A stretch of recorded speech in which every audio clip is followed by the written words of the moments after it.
एक दिन की बात है। एक किसान अपने खेत के पास स्थित अनाज की कोठी में काम कर रहा था। काम के दौरान उसकी घड़ी कहीं खो गई। वह घड़ी उसके पिता द्वारा उसे उपहार में दी गई थी। इस कारण उससे उसका भावनात्मक लगाव था।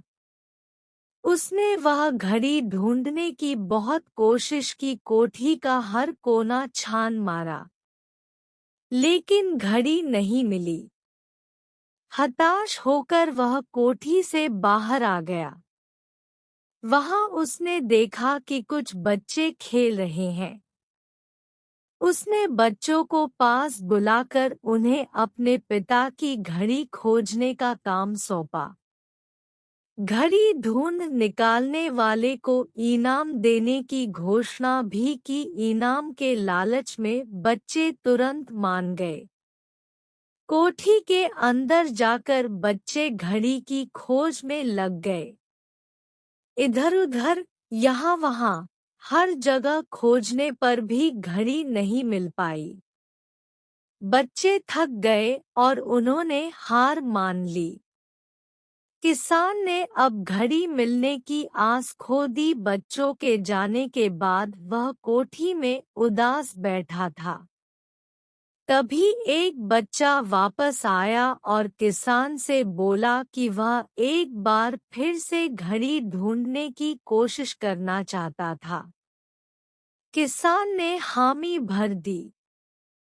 बच्चा कोठी के भीतर गया और कुछ ही देर में बाहर आ गया।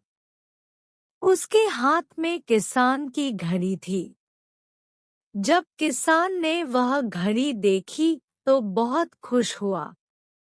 उसे आश्चर्य हुआ कि जिस घड़ी को ढूंढने में सब नाकामयाब रहे, उसे उस बच्चे ने कैसे ढूंढ निकाला। पूछने पर बच्चे ने बताया कि कोठी के भीतर जाकर वह चुपचाप एक जगह खड़ा हो गया और सुनने लगा। शांति में उसे घड़ी की टिक-टिक की आवाज सुनाई पड़ी और उस आवाज की दिशा में खोजने पर उसे वह घड़ी मिल गई। किसान ने बच्चे को शाबाशी दी और इनाम देकर विदा किया। सीख: शांति हमारे मन और मस्तिष्क को एकाग्र करती है और यह एकाग्र मन स्थिति जीवन की दिशा निर्धारित करने में सहायक है।